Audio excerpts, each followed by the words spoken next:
Hello dear. तो आप लोग कैसे हैं? मेरे में से आप लोग बहुत ही अच्छे हो गए। तो चलिए आज आप लोग के लिए एंट्रेंस एग्जाम जो भी विद्यार्थी देने के लिए उनके लिए एक काफ़ी ही खास वीडियो होने वाला है, जो कि उन लोगों के लिए लेकर आए मोस्ट इंपॉर्टेंट क्वेश्चन का सीरीज फिजिक्स का। ठीक है, डेली की तरह आज भी आप लोग के बीच लेकर आए फिजिक्स का 30 क्वेश्चन, जो कि काफ़ी ही महत्वपूर्ण होने वाला है। आप लोग के एग्जाम में आने की बहुत ज़्यादा ही संभावना है। ठीक है, तो आप लोग वीडियो में लास्ट तक बने रहें, बिल्कुल भी स्किप मत कीजिए। ठीक है, और चैनल पर अभी तक नए हैं तो चैनल को सब्सक्राइब जरूर कर लीजिएगा। ठीक है, तो चलिए आज का हम फिजिक्स का क्वेश्चन को स्टार्ट करते हैं, जो कि काफ़ी ही महत्वपूर्ण होने वाला है एग्जाम के पॉइंट ऑफ व्यू से।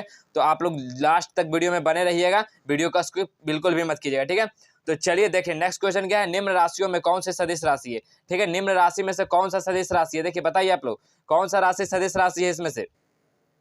तो कौन सा सदिश राशि है जो कि आप लोग को ये सदिश राशि और अदिश राशि, इससे आप लोग को एग्जाम में हमेशा एक क्वेश्चन आप लोग के यहाँ से आएगा। ठीक है, एक क्वेश्चन आप लोग जरूर याद रखिएगा, सदिश या अदिश से आप लोग का एक क्वेश्चन आप लोग को हमेशा एग्जाम में आता है। तो बताइए निम्न राशि में से कौन से सदिश नहीं है, मतलब अदिश राशि कौन सा है? इसमें से कौन सा जो है अदिश राशि है? क्या पूछा? सदिश नहीं है। तो इसमें से कौन है सदिश नहीं है? तो गतिज ऊर्जा। ठीक है, गतिज ऊर्जा क्या है? एक सदिश राशि नहीं है, ये स्केलर क्वांटिटी है। ठीक है, ऑप्शन नंबर ए बिल्कुल ही करेक्ट हो जाएगा। चलिए नेक्स्ट क्वेश्चन। निम्नलिखित में से कौन सा ऊर्जा का मात्रक नहीं है? निम्नलिखित में से कौन सा ऊर्जा का मात्रक नहीं है? बताइए, इसमें जो ऑप्शन में दिया गया इसमें से ऊर्जा का मात्रक कौन नहीं है? कमेंट कीजिए क्या होगा इसका सही आंसर। आप लोग बस लाइव में जुड़े रहिए, एकदम कमेंट करते रहिए जो भी आप लोग का आंसर आता है। ठीक है, आप लोग का सारा क्वेश्चन हटवाया गया है। बताइए क्या हो जाएगा इसका सही आंसर। निम्नलिखित में से कौन सा ऊर्जा का मात्रक नहीं है? Newton metre, joule, electron volt या किलोवाट? निम्नलिखित में से कौन सा ऊर्जा का मात्रक नहीं है? तो कौन सा ऊर्जा का मात्रक नहीं है? तो किलोवाट। किलोवाट क्या है? ऊर्जा का मात्रक नहीं है। ऑप्शन नंबर क्या हो जाएगा? ऑप्शन नंबर डी बिल्कुल ही करेक्ट हो जाएगा। Next question.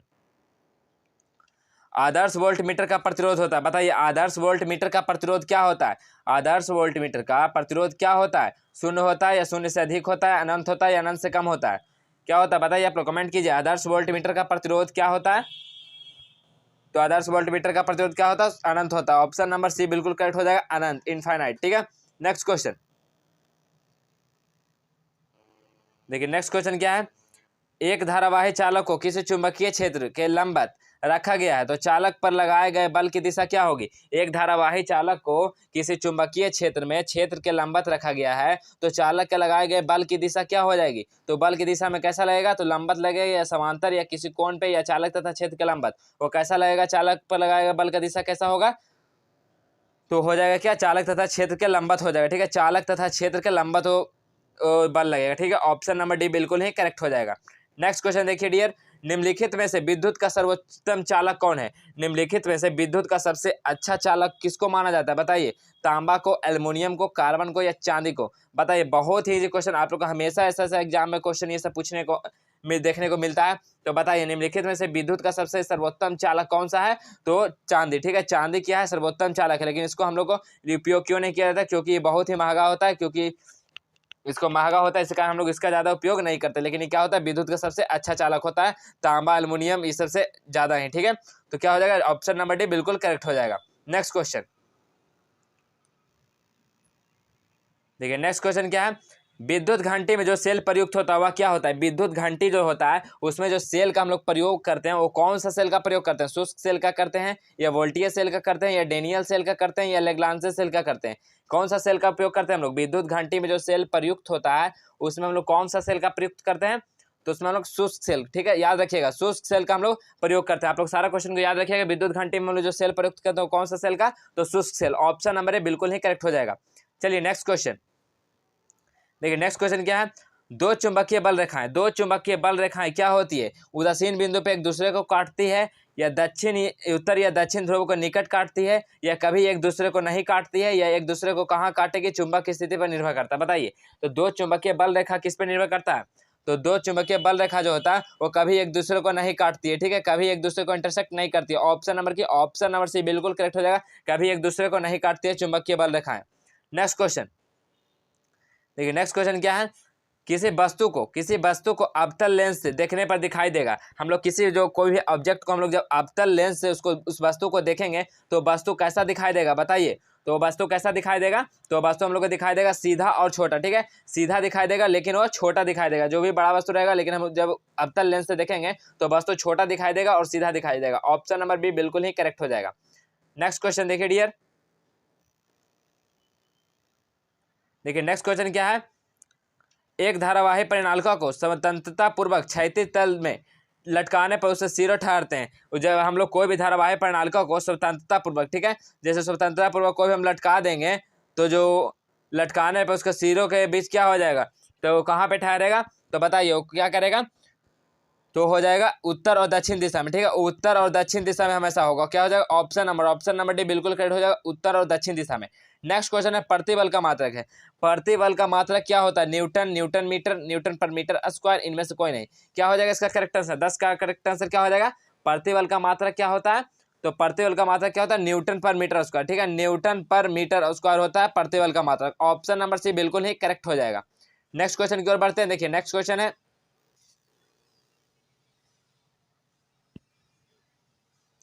एक धारावाही चालक के चुंबकीय क्षेत्र की दिशा ज्ञात की जाती है। एक धारावाही चालक के चुंबकीय क्षेत्र की दिशा किसके द्वारा ज्ञात की जाती है, कौन से नियम के द्वारा, बाएं हाथ के नियम या दाएं हाथ के नियम या ओस्टेंड के नियम या फैराडे के नियम। तो हम लोग धारावाही चालक के चुंबकीय क्षेत्र की दिशा किससे ज्ञात करते हैं, तो हम लोग जो ज्ञात करते हैं वो दाएं हाथ, ठीक है, क्या दाएं हाथ के नियम के अनुसार, ठीक है, दाएं हाथ के नियम के अनुसार। ऑप्शन नंबर बी बिल्कुल करेक्ट हो जाएगा, दाएं हाथ के नियम के अनुसार। नेक्स्ट क्वेश्चन देखिए, नेक्स्ट क्वेश्चन क्या है, एक प्रकाश वर्ष बराबर है लगभग, एक प्रकाश वर्ष किसके बराबर है लगभग, बताइए, एक प्रकाश वर्ष किसके लगभग बराबर है, तो किसके बराबर है, ऑप्शन में आप लोगों को दिया गया 10 के पावर 11 किलोमीटर, 10 पे पावर 15 किलोमीटर, 10 पे पावर 16 मीटर या 10 पावर 14 मीटर। एक प्रकाश वर्ष कितने के बराबर होता है, कितने, बताइए, एक प्रकाश वर्ष कितने कितने मीटर के बराबर होता है, तो 10 पे पावर 16, ठीक है, एक प्रकाश वर्ष कितने मीटर के बराबर होता है, तो 10 पे पावर 16 मीटर के। ऑप्शन नंबर सी बिल्कुल ही करेक्ट हो जाएगा। चलिए नेक्स्ट क्वेश्चन देखिए, नेक्स्ट क्वेश्चन है, किसी तार का विशेष प्रतिरोध, किसी तार का विशेष प्रतिरोध क्या करता है, बताइए, किसी तार का विशेष प्रतिरोध क्या होता है, तो उपयुक्त में से किसी पे निर्भर नहीं करता। क्या किसी तार का विशेष प्रतिरोध जो है वो किसी पे निर्भर नहीं करता है, क्योंकि उसका ना लंबाई पे निर्भर करता है, ना मोटाई पे, ना ही द्रव्यमान पे। तो इसका करेक्ट आंसर क्या हो जाएगा, ऑप्शन नंबर डी बिल्कुल करेक्ट हो जाएगा, उपयुक्त में से किसी पे निर्भर नहीं करता तार का विशेष प्रतिरोध। नेक्स्ट क्वेश्चन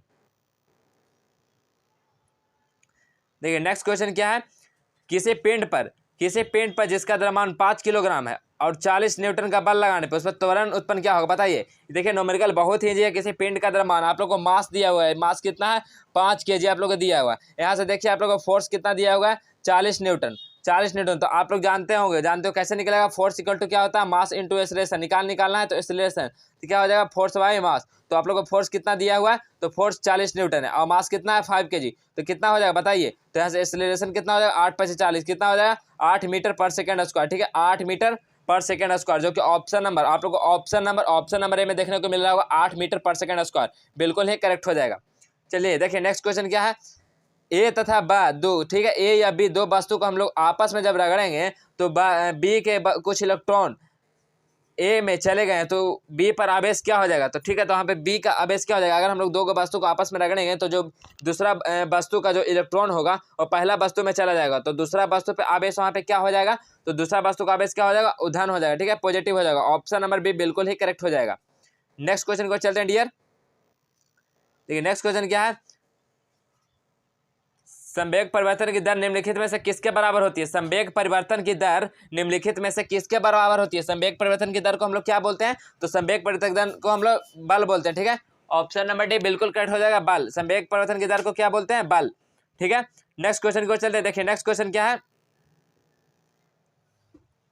देखिए नेक्स्ट क्वेश्चन क्या है, एक बल्ब 100 वाट तथा 400 वोल्ट लिखा है, जलते समय उसके तंतु का प्रतिरोध क्या हो जाएगा, बताइए। यहाँ पे आप लोग को पावर दिया गया है, आप लोग यहाँ से वोल्ट भी दिया गया है, ठीक है, तो उसका पूछा प्रतिरोध क्या हो जाएगा, तो हम लोग जानते हैं पावर इक्वल टू क्या होता है, पी इक्वल टू क्या होता है, V by I, V into I. तो यहाँ देखिए पावर दिया था, आई निकाल सकते, तो आई क्या हो जाएगा, पी बाई वी, पी कितना है तो 100 वाट और कितना है वोल्ट 400, तो यहाँ से कितना निकल के आ जाएगा आई, तो आई यहाँ से निकल के आ जाएगा 0.25 एम्पियर, ठीक है। फिर हम लोग जानते हैं ओम का नियम क्या होता है, भी इक्वल टू आई आर होता है, तो हम लोग को क्या निकालना आर, तो क्या हो जाएगा भी बटा आई। तो भी देखिए आप लोग को कितना है तो 400 और आई का वैल्यू कितना निकालें 0.25। आप लोग जैसे ही इसको डिवाइड दीजिएगा तो कितना आ जाएगा 1600 ओम, ठीक है, 1600 ओम। ऑप्शन नंबर कितना, तो ऑप्शन नंबर से बिल्कुल करेक्ट हो जाएगा 1600 ओम। चलिए नेक्स्ट क्वेश्चन, देखिए नेक्स्ट क्वेश्चन क्या है, सतह से सतह पर फेंके गए पिंड की महत्तम परास के लिए प्रक्षेप कोण का मान होना चाहिए। कितना प्रक्षेप कोण का मान होना चाहिए? अगर हम लोग सतह से सतह पर कोई पिंड को फेंकेंगे तो महत्तम परास के लिए प्रक्षेप कोण का मान कितना होना चाहिए? तो होना चाहिए 45 डिग्री। ठीक है, 45 डिग्री। ऑप्शन नंबर सी बिल्कुल ही करेक्ट हो जाएगा, 45 डिग्री होना चाहिए प्रक्षेप कोण का मान। नेक्स्ट क्वेश्चन, आकाश में ऊंचाई पर उड़ते हुए चील को पृथ्वी से देखने पर वह कैसा दिखाई देगा? आकाश में ऊंचाई पर जो ऊंचाई पर उड़ते हुए कोई चील को हम लोग देखेंगे तो पृथ्वी से देखने पर वो कैसा दिखाई देगा? तो कैसा दिखाई देने लगेगा? तो वास्तविक ऊंचाई से अधिक पे दिखाई देने लगेगा। ठीक है, वास्तविक ऊंचाई से अधिक ऊंचाई पे वो दिखने लगेगा। ऑप्शन नंबर सी बिल्कुल ही करेक्ट हो जाएगा। नेक्स्ट क्वेश्चन देखिए, नेक्स्ट क्वेश्चन क्या है, एक मीनार की चोटी से एक गेंद ए क्षैतिज दिशा में फेंकी जाती है, उसी समय दूसरी गेंद बी उसी स्थान से नीचे की ओर गिरने के लिए छोड़ दी जाती है, तो सत्य क्या हो जाएगा? अगर एक मीनार की चोटी से एक गेंद ए क्षैतिज दिशा में हम लोग फेंकते हैं तो उसी समय दूसरी गेंद बी उसी स्थान से नीचे की ओर गिरने लगता है, तो नीचे गिरने के लिए छोड़ दी जाती है, तो सत्य यहाँ पे क्या हो जाएगा? कौन सा स्टेटमेंट सही होगा? तो यहाँ पे जो हो जाएगा, दोनों गेंद एक साथ पृथ्वी पे पहुंचेगी। ठीक है, दोनों गेंद एक ही साथ पृथ्वी पे पहुंचेगी। क्या हो जाएगा? ऑप्शन नंबर सी करेक्ट हो जाएगा।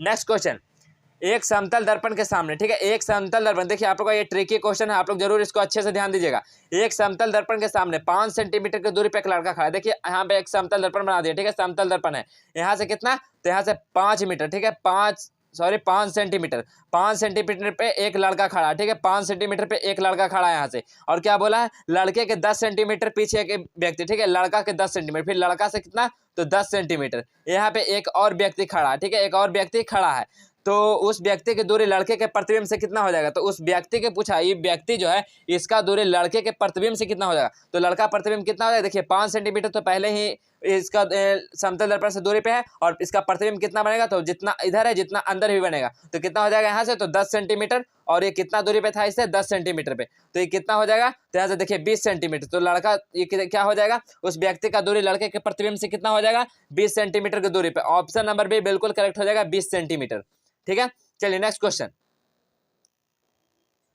देखिए। नेक्स्ट क्वेश्चन क्या है, घूर्णन करती एक गोल मेज पर अचानक धीरे से एक लड़का आकर बैठ जाता है, तो निम्नलिखित में से क्या संरक्षित करेगा? घूर्णन करते हुए एक गोल मेज, ठीक है, कोई घूर रहा है एक टेबल, ठीक है, उस पर कोई धीरे से एक लड़का आकर बैठ जाएगा, कोई लड़का इस पर आगे बैठ जाएगा, तो उसका संरक्षित जो निम्नलिखित में से क्या संरक्षित रहेगा? तो यहाँ पे क्या संरक्षित रह जाएगा? तो कोणीय संवेग। ठीक है, कोणीय संवेग वहां पे संरक्षित रह जाएगा। ऑप्शन नंबर सी बिल्कुल करेक्ट हो जाएगा।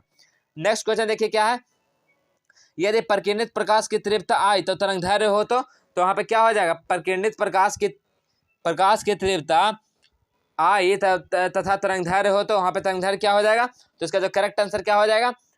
तो हो जाएगा, जो देखिए आप लोग को दिया गया है यहाँ पे, मॉड ए बाई लेमडा के पावर 4। ठीक है, मॉड ए बाई लेमडा के पावर 4। ऑप्शन नंबर ए बिल्कुल ही करेक्ट हो जाएगा। चलिए नेक्स्ट क्वेश्चन देखिए। नेक्स्ट क्वेश्चन क्या है, एक वृत्ताकार मार्ग पर एक समान चाल से चलते हुए वस्तु को एक चक्कर लगाने के पश्चात औसत वेग वहां पे क्या हो जाएगा? एक वृत्ताकार मार्ग पर एक समान गति से चलते हुए वस्तु को चक्कर लगाने में पश्चात औसत वेग वहां पे क्या हो जाएगा? चाल के बराबर हो जाएगा, या चाल के आधा हो जाएगा, या चाल का दुगुना हो जाएगा, या शून्य हो जाएगा? तो यहाँ पे क्या हो जाएगा? तो यहाँ पे शून्य हो जाएगा। ठीक है, जब हम वृत्ताकार समान एक समान पे चलते हुए वस्तु को हम लोग जब चक्कर लगाने के पश्चात उसको औसत वेग क्या हो जाएगा? शून्य हो जाएगा। ऑप्शन नंबर डी बिल्कुल ही करेक्ट हो जाएगा। नेक्स्ट क्वेश्चन, वायुमंडल में अधिक ऊंचाई तक जाने पर रक्त नलिकाएं फट जाती है, क्योंकि वहां पे क्या होता है? वायुमंडल में हम लोग जब अधिक ऊंचाई पे जाएंगे तो जो रक्त नलिका होता है वो फट जाता है। वो किसके कारण ऐसा होता है? तो जो होता है वो वायु दाब कम होने के कारण। ठीक है, वायु दाब को कम होने के कारण वहां पे रक्त नलिकाएं फट जाती है। ऑप्शन नंबर सी बिल्कुल ही करेक्ट हो जाएगा। नेक्स्ट क्वेश्चन देखिए, किसी बर्तन में रखे हुए द्रव को किसी भी भाग में दाब लगाने से उसका संचार संपूर्ण द्रव हो जाता है तथा प्रत्येक दिशा में दाब की समान मात्रा प्रसारित होती है, तो यह नियम क्या है? तो कौन सा नियम ही करता है? किसी बर्तन में रखे हुए द्रव के किसी भी भाग में दाब लगाने से उसका संचार संपूर्ण द्रव हो जाता है तथा प्रत्येक दिशा में दाब की समान मात्रा प्रसारित होती है, तो यह नियम क्या कराता है? तो यह नियम हो जाता है पास्कल का नियम। ठीक है, ऑप्शन नंबर ए बिल्कुल करेक्ट हो जाएगा, पास्कल का नियम। नेक्स्ट क्वेश्चन है, किसी पिंड को किसी द्रव में डुबोने पर द्रव का उत्प्रेक्ष बल यदि पिंड के भार के बराबर है तो पिंड और द्रव के अपेक्षित घनत्व क्या हो जाएगा वहाँ पे। किसी पिंड को किसी द्रव में हम लोग डुबाने पर द्रव की जो उत्प्रेक्ष बल यदि पिंड के भार के बराबर है तो पिंड का द्रव के अपेक्षित घनत्व वहाँ पे क्या हो जाएगा, तो वहाँ पे हो जाएगा बराबर। ठीक है, उसका अपेक्षित घनत्व क्या हो जाएगा पिंड और द्रव के, तो बराबर हो जाएगा। ऑप्शन नंबर बी बिल्कुल ही करेक्ट हो जाएगा। आप लोग सारा क्वेश्चन को रट लीजिएगा। नेक्स्ट क्वेश्चन है सिलिकॉन तथा अर्धचालक। सिलिकॉन तथा अर्धचालक, इसमें थोड़ा सा आर्सेनिक मिलाने पे इसकी चालकता क्या हो जाती है। सिलिकॉन एक अर्धचालक है तो इसमें थोड़ा सा हम लोग आर्सेनिक मिला देंगे तो इसका चालकता गुण क्या हो जाएगा वहाँ पे, तो इसका चालकता गुण बढ़ जाएगा। ऑप्शन नंबर से बिल्कुल ही करेक्ट हो जाएगा। चालकता गुण क्या वहाँ पे हो जाएगा, बढ़ जाएगा, इंक्रीज कर जाएगा। ठीक है, नेक्स्ट क्वेश्चन देखिए। नेक्स्ट क्वेश्चन क्या है, एक पिंड किसी द्रव में तैर रहा है, दोनों के घनत्व समान है। ठीक है, कोई भी एक पिंड है जो द्रव में तैर रहा है तो दोनों का जो घनत्व समान है। यदि पिंड के नीचे की ओर दबा हुआ छोड़ दिया जाए तो यह पिंड क्या हो जाएगा, जब नीचे की ओर थोड़ा सा उसका दबा हुआ छोड़ देंगे तो पिंड वहाँ पे क्या हो जाएगा, तो पिंड जो है तल तक डूब जाएगा। ठीक है, तल तक डूब जाएगा। ऑप्शन नंबर ए बिल्कुल करेक्ट हो जाएगा। क्या होगा, तल तक डूब जाएगा। नेक्स्ट क्वेश्चन देखिए डियर, आज का लास्ट क्वेश्चन केमिस्ट्री का जो कि काफी महत्वपूर्ण है। देखिए क्या है, रेडियो एक्टिव पदार्थ निम्नलिखित में से किससे उत्सर्जित नहीं करता है। रेडियो एक्टिव पदार्थ निम्नलिखित में से किससे उत्सर्जित नहीं करता, प्रोटॉन से, इलेक्ट्रॉन से, गामा किरण से या हीलियम नाभिक से। तो रेडियो एक्टिव पदार्थ निम्नलिखित में से किससे उत्सर्जित नहीं करता है, तो प्रोटॉन से। ठीक है, प्रोटॉन से जो रेडियो एक्टिव पदार्थ होता है वो उत्सर्जित नहीं करता। ऑप्शन नंबर ए बिल्कुल करेक्ट हो जाएगा, प्रोटॉन।